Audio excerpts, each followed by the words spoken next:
Este lunes se cumplieron 21 años del centenariazo. Aquel momento que sin duda alguna a muchos nos hizo creer que estábamos ya encaminados a nuestro primer mundial.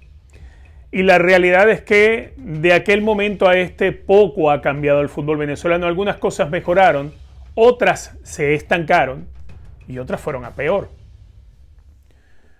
Y es sin duda alguna algo que nos tiene que llevar a la reflexión, más allá de recordar aquella noche mágica en la que muchos tuvimos la bendición de poder estar.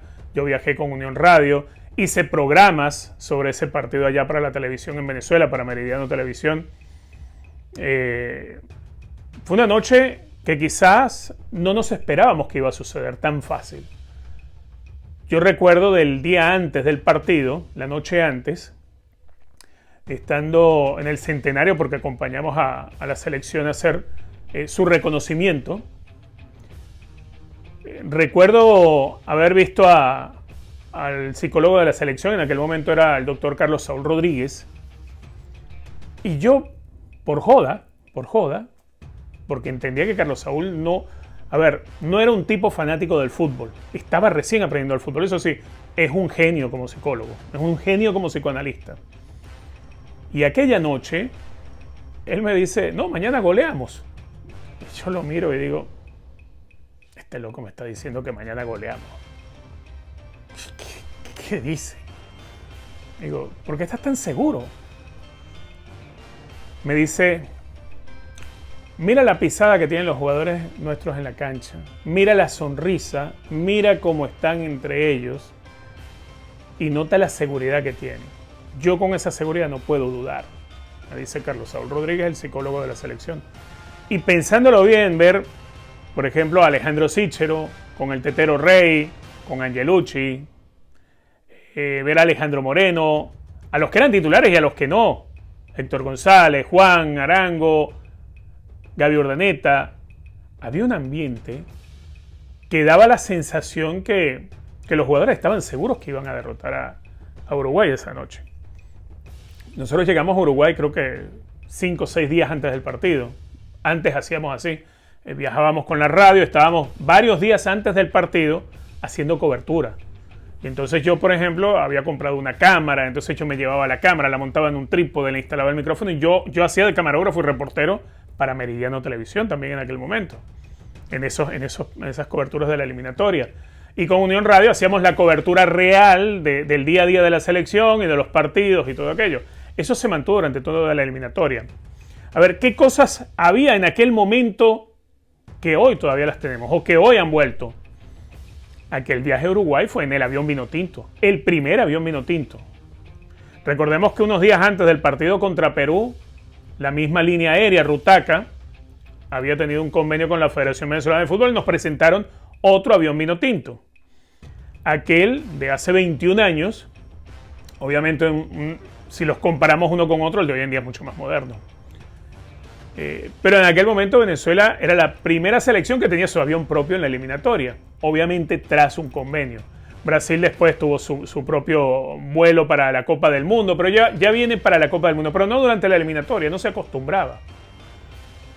Entonces recuerdo que para ese partido se estrena el avión Vinotinto. Para ese partido, como Venezuela lo estrenó de local contra Perú. No sé si contra Perú o contra Ecuador, creo que contra Ecuador lo estrenó Venezuela ahora. En aquel viaje a Montevideo era el primero que hacíamos en el avión Vinotinto. Y le preguntaron a Carrasco, el técnico de la selección uruguaya, que había jugado en Venezuela con Marítimo, y le preguntaron qué opinaba que Venezuela venía con su avión, y él, en una respuesta tan arrogante, dice, esto fue en la televisión. La respuesta de él fue, qué bueno que se traen un avión, porque la cantidad de goles que se van a llevar, necesitan algo grande para llevárselos, y el avión es grande, decía Carrasco. Solamente unos días antes del partido. Cuando llegamos al hotel, después de uno de los entrenamientos, el día anterior al partido, en el lobby del hotel, y puesto muy a intención, ¿no?, estaba la primera página de un diario de Montevideo. Esa imagen está por todas partes, la de la mesa de futbolín, que tenía un solo equipo y estaba vestido de celeste, de azul. Y abajo la leyenda decía: Venezuela, no existís. Resulta que sí existimos, ¿no? Existimos tanto que Venezuela le clavó 3 esa noche. Ese viaje estuvo lleno de anécdotas, ¿no? Pero creo que la reflexión más importante es que tras aquel resultado, llegar a Maiquetía y ver cientos de personas esperando la salida de los jugadores de la selección, era una cosa hermosa, de verdad, de ver. En aquel momento sentimos que por haberle ganado a Uruguay de visita, con el baile que Venezuela le metió y con la goleada de 3-0, fanáticos, medios de comunicación, futbolistas, entrenadores, todos pensamos que sí, este va a ser nuestro mundial. Nosotros vamos a ir a la Copa del Mundo. Jurábamos que íbamos a estar en el mundial, estábamos seguros que íbamos a clasificar a la Copa del Mundo. Y después nos terminamos dando cuenta que no. En aquel momento Venezuela estaba muy bien ubicada en la tabla, muy parecido a lo que sucedió en esta eliminatoria, que durante el primer año Venezuela estuvo entre los 4 primeros. Bueno, en aquel momento era algo similar. Aquella selección que dirigía Richard Páez y que creo que tenía una generación muy brillante de futbolistas, que además manejaba un estilo muy agradable, muy atractivo a la vista, pero era porque tenía el perfil de jugadores para ello. Nosotros pensábamos que íbamos a ir al mundial. Y el grado de confianza que teníamos y el grado de fe era altísimo, altísimo. Yo por eso digo siempre, mira, con fe no vas a ir al mundial. Hace falta más que fe. La fe ayuda, claro. Le ayuda a un jugador a confiarse en que puede ir a ganar una pelota. Pero si no te preparaste para ganar un balón dividido, por mucha fe que tengas, lo vas a perder con el rival. Ahora, del centenariazo para acá, digamos en aquel momento, en aquellos tiempos cercanos al centenariazo, así como la selección tenía su psicólogo, las otras selecciones de Sudamérica empezaron a contratar psicoanalistas también, porque no se acostumbraba a tener psicólogos en los cuerpos técnicos de las selecciones, ni siquiera de los clubes. Y eso también se incorpora gracias a Venezuela. Parece curioso, sí, que Venezuela se haya convertido en el pionero en algo para el fútbol en Sudamérica, pero en realidad sí sucedió. La brillante visión de Richard Páez de traer un psicoanalista, a Carlos Saúl Rodríguez, que lo conoció, si mal no recuerdo, en unas jornadas o en unas charlas que dieron en la Universidad Central. Y ahí creo que coincidió con Carlos Saúl y decidió buscar la manera de incorporarlo al cuerpo técnico. Ni siquiera los equipos acostumbraban a tener psicoanalistas. En aquel momento, por ejemplo, el Unión Atlético de Maracaibo empezó a trabajar también con Carlos Saúl. Y los clubes venezolanos empezaron a competir de una mejor manera en la Copa Libertadores, porque había muy buenos jugadores todavía en el torneo local, porque los futbolistas no se iban a Chipre, como pasa ahora, o se van a torneos de pronto donde ganas un poco más de lo que se gana hoy en día en Venezuela. Antes en Venezuela se ganaba mucho, el futbolista ganaba bien. Hoy en día no se gana tanto. Habrá jugadores que ganan bien, pero no todos ganan bien.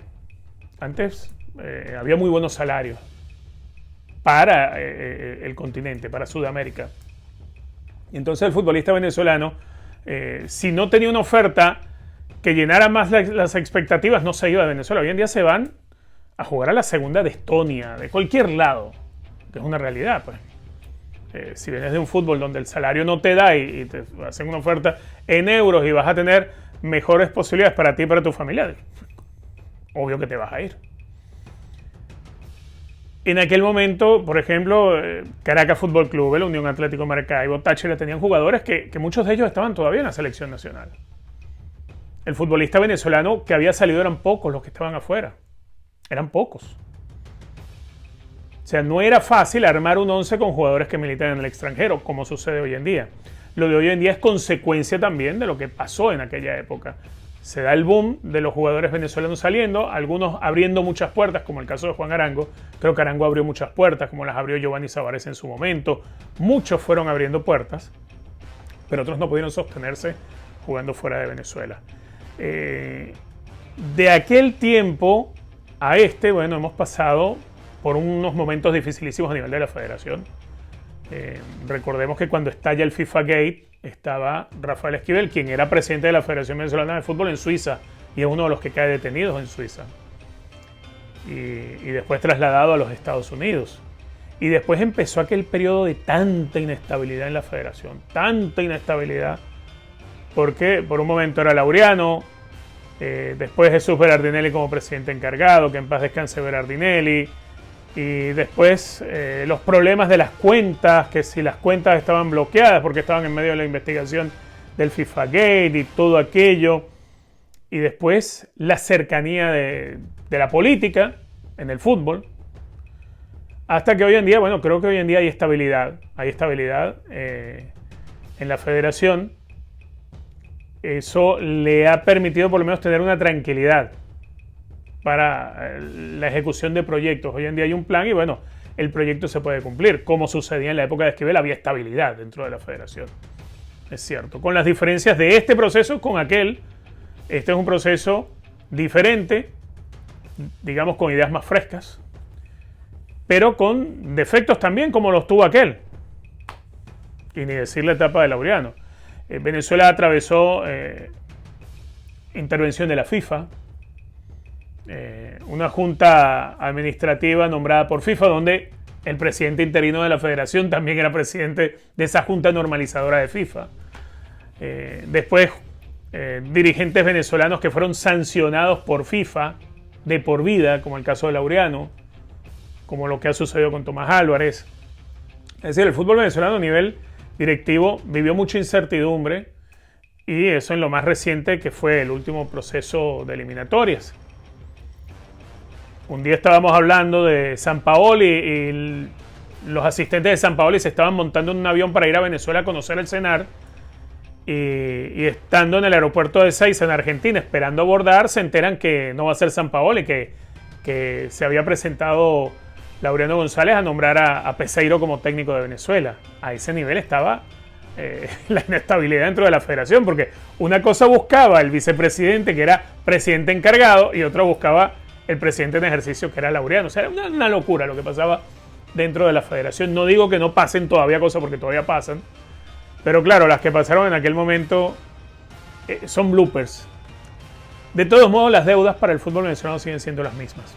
En este proceso, por ejemplo, bueno, está el tema y la ruptura con Pekerman, que estoy de acuerdo que se haya roto con Pekerman y su cuerpo técnico. Lo que no estoy de acuerdo es que se haya perdido una demanda con Pekerman por no haberle cancelado en los tiempos que se había acordado de pagarle su dinero, o lo que sucedió con Peseiro, que Peseiro nos dejó por mala paga. Esas cosas están mal. No digo que cuando Esquivel estuvieran al día con todo el mundo, ¿no? Pero no han cambiado demasiadas cosas. Es más, muchas se detuvieron, muchas descendieron en el fútbol venezolano. La Liga Fútbol hoy en día no tiene el nivel de competencia que tenía antes. Y eso es una realidad. ¿Por qué? Bueno, por la situación país o como lo quieran ver, la situación económica, si hoy en día para un futbolista se gana más jugando en cualquier otra parte que jugando en el torneo local, obviamente va a buscar salir. Si además esos equipos no pagan a tiempo y no le pagan nunca a algunos jugadores, pues pasan cosas como la que le sucedió a Trujillano, como la que le sucedió a Mineros, que afortunadamente ahora lo ha reflotado Bob Abreu. La Liga Fútbol en cuanto a nivel bajó muchísimo y eso es una realidad, aunque se ha tratado de visibilizar más la Liga Fútbol. Ciertamente no lograste venderle los derechos a un canal de televisión, pero te creaste la idea a través del canal de YouTube y tienes todos tus patrocinantes. Eso está bien que se haga, porque eso no se tuvo antes en el pasado. Antes había equipos que tenían que pagarle al canal de televisión para que le transmitiera los juegos. Esa es una historia que muchos sabemos también y que en algún momento también las compartiremos más a profundidad acá en el podcast.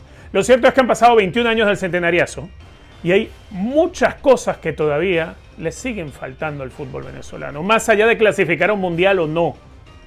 Entre el centenariazo y este momento, pues Venezuela empezó a ir a Copas del Mundo.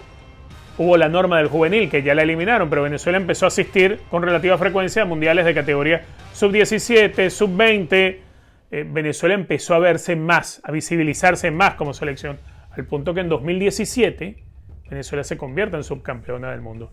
Si a mí me preguntan en qué lugar de la historia o cómo concluyo yo lo sucedido aquella noche en Montevideo hace 21 años en el centenario. Yo creo que es el momento más importante para iniciar cosas buenas en el fútbol venezolano que hemos tenido en nuestra historia.